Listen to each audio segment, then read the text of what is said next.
नमस्कार, आपण पाहताय न्यूज 18 लोकमत। सुरुवातीला बातमी अर्थातच अपूर्ण राहिलेल्या स्वप्नांची। सुशांत सिंग राजपूत न काल आत्महत्या केली होती। आज त्याच्या पार्थिवावर अंत्यसंस्कार करण्यात येणार आहेत आणि सुशांतचे कुटुंबीय काही वेळापूर्वीच वांद्र्यातल्या त्याच्या घरी दाखल झाले आहेत। काही वेळापूर्वीच सुशांतचे वडील, बहीण हे सगळे पाटण्याहून मुंबई विमानतळावर दाखल झाले आणि मुंबई विमानतळावर उतरून ते थेट वांद्र्यातल्या त्याच्या घरी पोहोचले। सुशांत राहत असलेल्या घरी आता त्याचे सर्व कुटुंबीय पोहोचले आहेत। ही या क्षणाची सगळ्यात मोठी आणि महत्त्वाची माहिती। सुशांत सिंह राजपूतनं काल वांद्रे इथे आपल्या राहत्या घरी आत्महत्या केली होती आणि आज त्याचे वडील, बहीण आणि इतर नातलग हे सगळे पाटण्याहून एका विमानानं मुंबईत दाखल झाले आणि काही वेळापूर्वीच सुशांत वांद्र्यात जिथे राहत होता, जिथे त्यानं आत्महत्या केली होती, या ठिकाणी त्याचे वडील आणि नातेवाईक हे तिथे पोहोचले आहेत।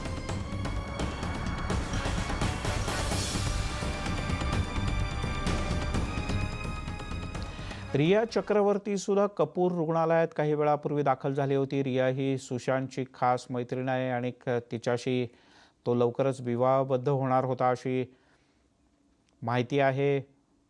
कालपासून रियानं कोणत्याही प्रकारची प्रतिक्रिया दिली नव्हती, पण आज रिया रुग्णालयात जाऊन पोहोचली। रिया चक्रवर्ती ही काही काळ त्याच्याच सोबत राहत होती, पण गेल्या काही काळापासून ती स्वतंत्र राहू लागली होती आणि अखेर कालपासून कोणतीही प्रतिक्रिया न दिलेली रिया चक्रवर्ती अखेर काही वेळापूर्वी कोपर रुग्णालयामध्ये पोहोचली आहे। स्वाती लोखंडे आपल्या प्रतिनिधी आपल्यासोबत आहेत। स्वाती, काय अधिक माहिती आहे? मिलन, सध्या ही जी समोर ॲम्ब्युलन्स मधनं स्वाती, माझा आवाज पोहोचतोय तुझ्यापर्यंत?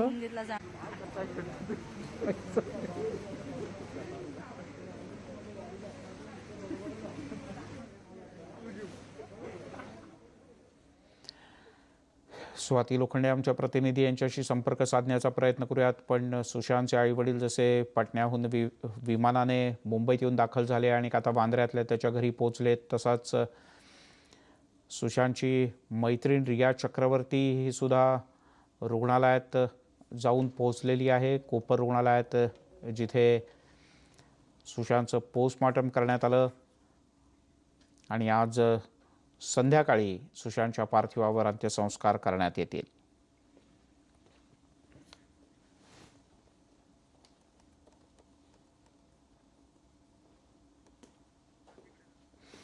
स्वाती लोखंडे आपल्या प्रतिनिधी आपल्यासोबत आहेत। स्वाती, सुशांतचे वडील आणि नातलग सुद्धा मुंबईत येऊन पोहोचले, तसंच रिया सुद्धा रुग्णालयात जाऊन पोहोचले।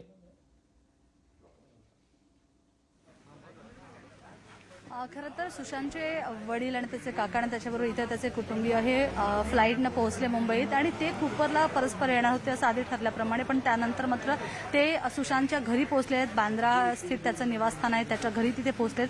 जो डुप्लेक्स फ्लॅट आहे आणि जिथे सुशांतनं आपल्या स्वतःला गळफास लावून घेतला त्या घरी ते पोहोचले आणि आत्ताची ही जी दृश्य आपण बघतोय ही दृश्य आहेत कुपर शवविच्छेदन गृहातली, ज्याच्यामध्ये आपण स्पष्टपणे बघू शकतो की सुशांतचा मृतदेह ज्या ॲम्ब्युलन्समधनं पवनहंस स्मशानभूमीपर्यंत नेला जाणार आहे ती इथे ॲम्ब्युलन्स उभी आहे। पोलिसांची सगळी जी कागदपत्र किंवा जी कारवाई आहे ती कंप्लीट झाल्यानंतर मृतदेह नेण्यात येईल। काही वेळापूर्वीच त्याचा मित्र इथे आला होता आणि त्याने म्हटल्याप्रमाणे, त्यांनी माहिती दिल्याप्रमाणे 3:30-4च्या सुमारास सुशांतच्या देहावर अंतिम संस्कार केले जाणार आहेत। त्याचे बाबा तर आधीच घरी पोहोचलेले आहेत। सुशांतचा मृतदेह थेट पवनहंसमध्ये नेला जाणार आहे असं कळतंय आणि त्याच्या आधीची हे आपण कुपर रुग्णालयातली शवविच्छेदन गृहातले दृश्य बघायला मिळतोय। याच गेटच्या मागून एक दुसरा गेट आहे, हॉस्पिटलचा मुख्य गेट। तिथून खरं तर सुशांतची मैत्रीण रिया चक्रवर्ती ही आतमध्ये आली होती आणि काही वेळ इथे थांबून आणि त्याच्यानंतर ती निघून गेलेली आहे। पण आता मात्र सुशांतचे काही इथे मित्र आले होते आणि हे मित्रच सुशांतचा हा देह घेऊन वेलेल पारलेला जी स्मशानभूमी आहे तिकडे जाणार होते। मिलिंद, स्वाती, रुग्णालयात आणखीन कोणी घरचे नातेवाईक येणार आहेत का? का घरी न जाता थेट आता अंत्यसंस्कार केले जातील वांद्रे येथे?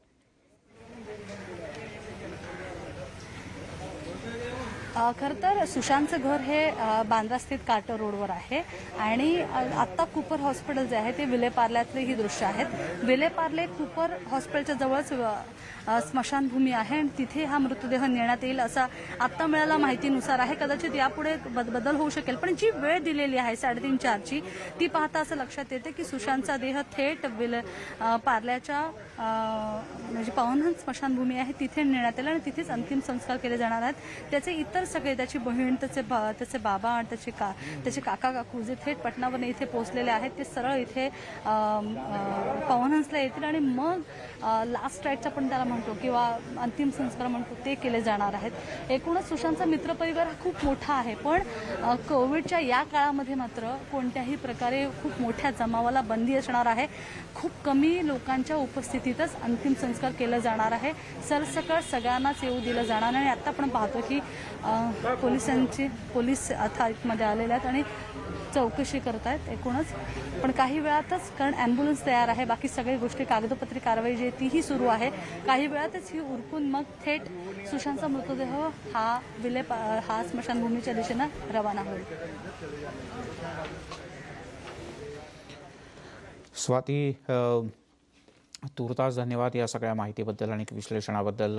रिया चक्रवर्ती सुद्धा या ठिकाणी येऊन पोहोचली. रिया चक्रवर्ती ही सुशांतची मैत्रीण आहे. तिच्यासोबत त्याचा विवाह लवकरच होणार होता आणि आता सुशांतचे वडील, बहीण आणि अन्यही नातलग मुंबईत येऊन दाखल झाले आहेत आणि पुढच्या काही काळात या हॉस्पिटलमधून सुशांतचा मृतदेह बाहेर येईल एका ॲम्ब्युलन्समधनं आणि थेट स्मशानभूमीत बॉलिवूडमधल्या या हसऱ्या अशा कलाकाराला, ज्यांना आपली एक विशेष अशी छाप पाडली, तर त्याच्यावर अंत्यसंस्कार करण्यात येतील. मात्र असं कळतं आहे की सुशांतचा एका प्रोड्युसरशी काही वाद झाला होता. काही महिन्यांपूर्वी एका प्रोड्युसरशी त्याचा वाद झाला आणि या वादानंतर सुशांतच्या हातातून काही सिनेमे गेल्याची चर्चा आहे आणि हातातून काही सिनेमे गेल्यानंतरच सुशांत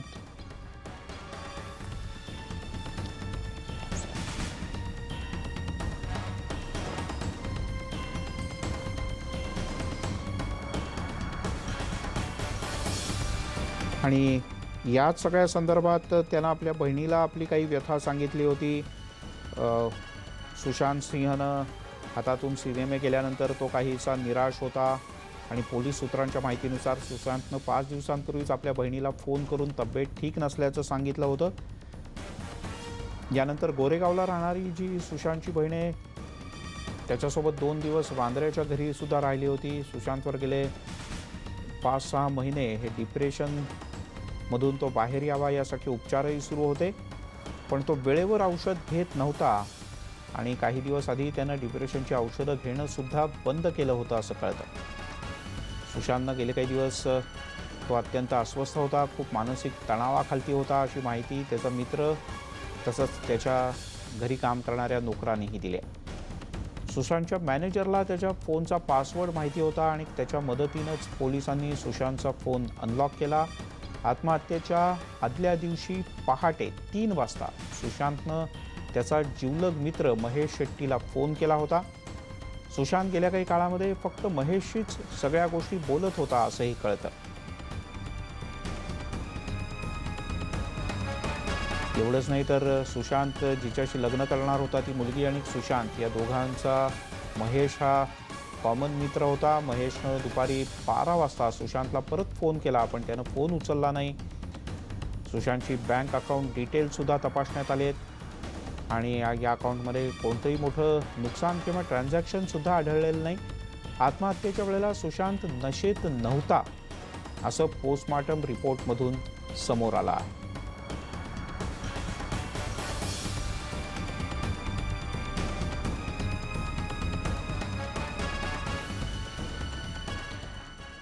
तेव्हा आता पुढच्या काही मिनिटांमध्ये सुशांतचा मृतदेह हा रुग्णालयातून बाहेर येईल आणि एका विशेष ॲम्ब्युलन्समधनं तो थेट स्मशानभूमीत नेला जाईल आणि जिथे त्याच्या पार्थिवावर अंत्यसंस्कार करण्यात येतील. पण सुशांत सिंह राजपूतचे शेवटचे काही तास नेमके कसे होते? कारण याच तासामध्ये बऱ्याचशा गोष्टी बदलल्या आणि सुशांतचं मनही बदललं आणि मतही कदाचित असं बोललं जातं. सकाळी 6:30 वाजता सुशांत उठला होता. यानंतर तो बराच वेळ जागाच होता. 9च्या सुमारास त्याच्या घरी काम करणाऱ्या स्वयंपाक्यानं त्याला 9 वाजता डाळिंबाचा रस दिला. तो सुद्धा त्यानं प्यायला आणि यानंतर सुशांतनं काही वेळ आपल्या बहिणीशी गप्पा मारल्या असंही कळतं. त्यानंतर त्यानं आपला मित्र महेश शेट्टीशी थोडा वेळ फोनवरून बातचीत केली होती. त्याला फोन केला होता आणि त्यानंतर तो खोलीमध्ये आपल्या गेला आणि आतून त्यानं आपली खोली बंद करून घेतली. सकाळी 10 वाजता नोकरानं जेवणाबद्दल जेव्हा विचारलं त्यावेळेला आतून कोणताही प्रतिसाद आला नाही आणि आतून प्रतिसाद आल्यानंतर त्याला असं वाटलं की कदाचित तो झोपला असेल. यानंतर पुन्हा 2-3 तासाने मॅनेजरनं थेट बहिणीलाच फोन केला की सुशांत काहीच प्रतिसाद देत नाहीये आणि बहीण आल्यानंतर कुलूप उघडणाऱ्या माणसालाही बोलवण्यात आलं आणि दरवाजा उघडण्यात आला आणि जेव्हा दरवाजा उघडण्यात आला त्यावेळेला सुशांतनं आत्महत्या करून आपलं जीवन संपवल्याचं स्पष्ट झालं.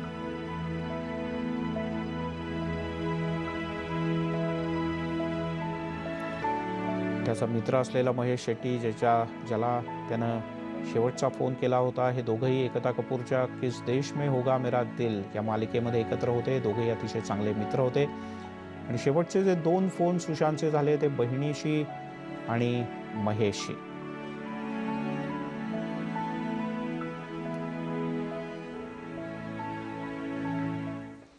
आणि यानंतर बोलूयात कोरोना संदर्भातल्या काही महत्त्वाच्या बातम्यांकडे. शाळांचं शैक्षणिक वर्ष सुरू करायला अखेर राज्य सरकारनं मान्यता दिली आहे. राज्याचे मुख्यमंत्री उद्धव ठाकरे यांनी शाळा सुरू करायला मान्यता दिल्याचं शालेय शिक्षण मंत्री वर्षा गायकवाड यांनी म्हटलं आहे. ऑनलाईन, डिजिटल या दोन्ही पद्धतीनं शाळा सुरू होणार आहेत असं या बैठकीमध्ये निश्चित करण्यात आलं. मुख्यमंत्र्यांसोबत झालेल्या बैठकीमध्ये ऑनलाईन शाळांना मान्यता देण्यात आली आणि शाळांचं शैक्षणिक वर्ष सुरू करायला मुख्यमंत्री आणि शिक्षण मंत्र्यांची जी बैठक झाली या बैठकीत मान्यता देण्यात आली आहे. विवेक कुलकर्णी आपले प्रतिनिधी आपल्यासोबत आहेत. विवेक, काय अधिक माहिती आहे? मिलिंद, शाळांचं शैक्षणिक वर्ष सुरू करायला मुख्यमंत्र्यांनी मान्यता दिली आहे. ऑनलाईन आणि डिजिटल पद्धतीने प्रायोगिक स्तरावर आणि कोरोनाचा जिकडे विशेषतः प्रादुर्भाव नाही आहे, ग्रामीण भागात किंवा कुठल्याही दूरच्या शाळेत पुरेशी काळजी घेऊन प्रत्यक्ष शाळा सुरू करणार आहे अशी माहिती कळते आहे. शालेय शिक्षण मंत्री वर्ष गायकवाड यांच्या उपस्थित बैठकी झाली होती आणि त्यामध्ये हा निर्णय घेण्यात आलेला आहे. आज मुख्यमंत्री उद्धव ठाकरे यांनी वर्ष गायकवाड तसंच शिक्षण विभागाची सचिव आणि इतर अधिकाऱ्यांशी चर्चा केली आणि त्यानंतर ही भूमिका घेण्यात आली. विवेक, पण शाळा तूर्तास तरी ऑनलाईन होतील, पण प्रत्यक्ष शाळा सुरू कधी होतील आणि या ऑनलाईन शाळांमध्ये जो नेहमीचा अभ्यासक्रम आहे तोच शिकवला जाईल का काही अन्य गोष्टी शिकवल्या जातील? याबद्दल काही माहिती कळू शकले? मिळून खरं तर आता कोरोनाचा प्रादुर्भाव राज्यात मोठा आहे. कोरोना बाधितांची संख्या देखील सातत्यानं वाढते आहे. त्यामुळे शैक्षणिक शिक्षण सुरू झालं पाहिजे. शाळा जरी सुरू झाली असली तरी चालतील असं देखील मुख्यमंत्र्यांनी यापूर्वी म्हटलं होतं आणि त्यानुसारच ही आजची भूमिका घेण्यात आल्याचं आपल्याला कळतं आहे. आता नेमका त्यातला सिलेबस कसा असायला पाहिजे, कशा पद्धतीने ऑनलाईन शिकवता येईल आणि दूरवरच्या ज्या दुर्गम भागातल्या ज्या शाळा आहेत तिथं मात्र नियमित पद्धतीने फिजिकल डिस्टन्सिंगचं पालन करून शाळा घेतली जातील, शिक्षण दिलं जाईल अशी समस्या आहे. अर्थात त्याचा नेमका तुझं असं म्हणाला सिलेबसचं नेमकं काय होणार याबद्दलच्या देखील गोष्टींचा अजून खुलासा होणं बाकी आहे. काही दिवसात ही गोष्टी स्पष्ट होऊ शकेल की नियमितपणे जसं शिकवलं जातं तसंच ऑनलाईन पद्धतीने शिकवता येणार आहे का. हा खरं तर सगळ्याच प्रायोगिक पद्धतीवर निर्णय घेतला आहे. प्रायोगिक पद्धतीवर ह्या सगळ्या गोष्टी चालणार आहेत. त्यानंतर स्पष्ट होऊ शकेल की नेमकं कशा पद्धतीने यावर्षी विद्यार्थ्यांना शिक्षण दिलं जाणार आहे. विवेक, तुर्तास धन्यवाद या सगळ्या सविस्तर माहितीबद्दल. त्यामुळे शाळांचं शैक्षणिक वर्ष सुरू करायला राज्य सरकारनं मान्यता दिली. मुख्यमंत्री आणि शिक्षण मंत्री, शिक्षण सचिव यांची जी बैठक झाली यानंतर हा निर्णय घेण्यात आला.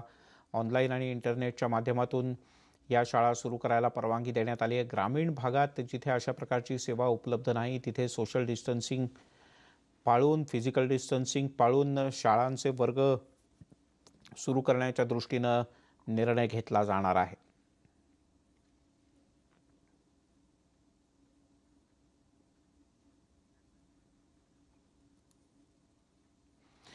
आणि एक महत्त्वाची बातमी दिलासादायक ती म्हणजे मुंबईची लाईफलाईन अर्थात रेल्वे पुन्हा एकदा रुळावर आले. लॉकडाऊन काळात बंद असलेली लोकल सेवा आता अत्यावश्यक सेवेतील कर्मचाऱ्यांच्या करताच सुरू झालेली आहे. अत्यावश्यक सेवेतील कर्मचाऱ्यांना पास दाखवूनच लोकलनं प्रवास करता येईल. मुंबईमध्ये कोरोनाचं संकट कायम आहे, त्यामुळे लोकल जरी सुरू झाली असली तरी मुंबईकरांनी गर्दी करू नये असं स्पष्ट आवाहन करण्यात आलं आहे. आपण मुंबईतल्या विरार आणि बदलापूर या दोन्ही तसंच मुंबई CSMT या ठिकाणची ही दृश्य पाहतो आहोत. उपनगरीय रेल्वे गाड्या या सुरू करण्यात आल्या आहेत, पण या उपनगरीय रेल्वे गाड्यातून अत्यावश्यक सेवेतले जे कर्मचारी आहेत त्यांनाच फक्त जायची परवानगी आहे. अन्य कोणीही गर्दी करू नये असं आवाहन रेल्वे प्रशासनानं केलं आहे.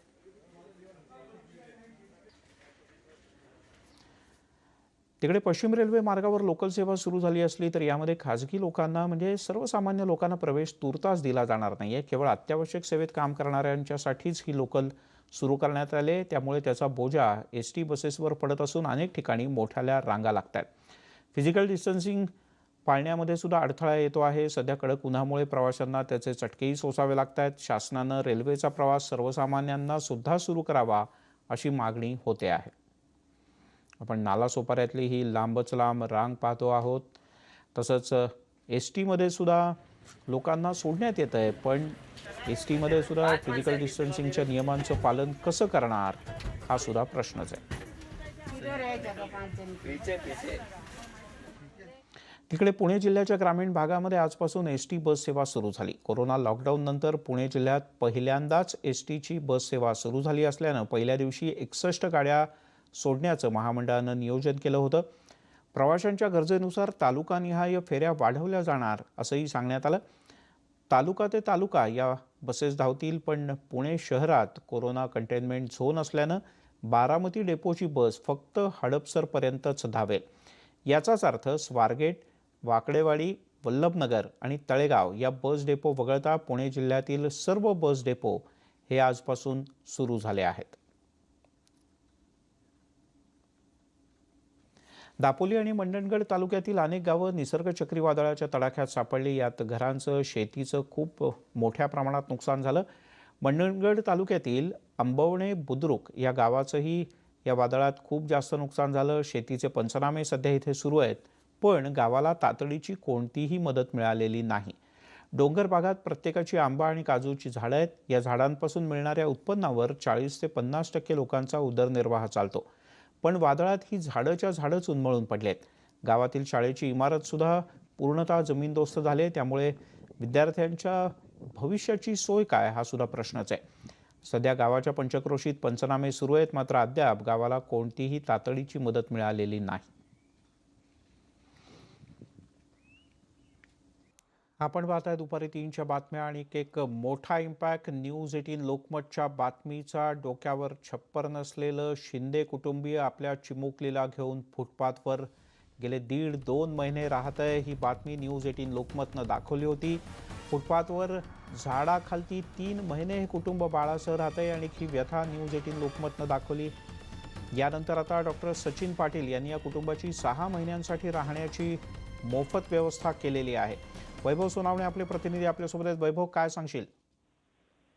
मिलिंद, थोडीशी दुरुस्ती करतो. भोसरीचे आई हॉस्पिटलचे डॉक्टर सचिन शिंदे जे आहेत यांनी आपली ही बातमी बघितल्यानंतर पुढे येऊन या कुटुंबियांना मदत करण्याचा निर्णय घेतलाय. काळेवाडी परिसरामध्ये त्यांच्या असलेल्या 3 खोल्यांमध्ये या प्रतीक्षासह वैभव, मी तुला थोडंसं थांबवतो. स्वतः डॉक्टर सचिन शिंदे आपल्यासोबत आहेत. सचिनजी, आपलं स्वागत आहे. आणि सगळ्यात पहिल्यांदा तुमचं म्हणजे तुमचं हे जे दातृत्व आहे त्याला खरंच दाद दिली पाहिजे. ही बातमी तुम्ही कधी पाहिली होती न्यूज 18 लोकमतवर? मी सकाळीच ही बातमी बघितली IBM लोकमतला. मी डॉक्टर सचिन शिंदे गायनेकोलॉजिस्ट आहे, भोसरीमध्ये आई मॅटर्निटी हॉस्पिटल येते. हां. आणि मी ही बातमी पाहिल्यानंतर मला असं वाटलं की आपण या कुटुंबाला मदत केली पाहिजे, जे लहान बाळाला घेऊन थांबलेले आहेत रस्त्याच्या कडेला हो आणि पावसाळी वातावरणात त्या बाळाला त्रास होईल त्याच्यामुळे मी माझी स्वतःची एक खोली जी होती ती त्यांना मी राहण्यासाठी योग्य अशी पद्धतीनं दिलेली आहे. बर बर अ, आणि त्यांच्या जेवणाची पण व्यवस्था करतोय मी आज आणि उद्याच्या पण त्यांना जे जे काही त्यांना मी म्हटलं की जे जे तुम्हाला वस्तू लागतील स्वयंपाकासाठी वगैरे ज्या ज्या वस्तू लागतात त्यांची लिस्ट द्या. आपण सगळी काही त्यांना जेवण स्वतः बनवण्यासाठी अन्नधान्य मी प्रोव्हाइड करत आहे आणि प्लस त्यांना जेवण बनवण्यासाठी पण जे लागेल त्या वस्तू बर विकत घेऊन स्वतः देणार आहे त्यांना आज. सचिनजी, तुम्ही स्वतः डॉक्टर आहात आणि तुमचंही हो, हो. मॅटर्निटी होम आहे. तुम्ही अनेक छोटी बाळं बघितली असतील. पण या कुटुंबाला बघितल्यानंतर तुम्हाला असं का वाटलं की यांना काहीतरी विशेष केलं पाहिजे यांच्याकरता? नाही त्यांनी मी जेव्हा ते सकाळी मी न्यूज पाहिली आपण जेव्हा ते कव्हर केलेली न्यूज त्याच्यामध्ये एक बाळाला घेऊन ते कुटुंब झाडाखाली बसलंय आणि एकतर आपण पावसाळी वातावरण आहे सध्या आणि त्या बाळाला ते पावसामध्ये त्याला इन्फेक्शन होणं ते आजारी पडणं अशा गोष्टी होतील असं मला वाटलं. आणि ते कुटुंब ते म्हणत होतं की बाबा की रस्त्याच्या कडेला ते झाडाखाली बसले होते सगळे पण आणि त्यांना डॉक्टर सगळे डॉक्टर लोक सचिन सगळे आजच्या लोक जेवण हो चपाती भाजी असं देऊन सगळे लोक रस्त्यावरती येता जाता देत होते त्यांना हो आणि त्याच्यावरती ते जगत होते काही दिवस. पण सगळ्यात महत्वाचं त्यांना शेल्टर होतं म्हणजे राहायची सोय करणं अत्यंत आवश्यक होतं हो की जी माझ्याकडे उपलब्ध असल्यामुळे मी ताबडतोब त्यांना प्रोव्हाइड नाही. केली. डॉक्टर सचिन, खरंच तुमचं मनपूर्वक अभिनंदन आणि तुमच्यासारखे कृतज्ञ आणि समाजात कायमच हात पुढे करणारे जे लोक आहेत त्यामुळेच या समाजात अनेक गोष्टी सुरळीत आणि सुव्यवस्थित सुरू आहेत. पुन्हा एकदा आपलं मनपूर्वक अभिनंदन. या बुलेटिनमध्ये इथेच थांबूयात. सर्व प्रकारच्या ताज्या अपडेट्ससाठी news18lokmat.com या आमच्या वेबसाईटला लॉग ऑन करा. फेसबुक आणि ट्विटरवर आम्हाला फॉलो करा.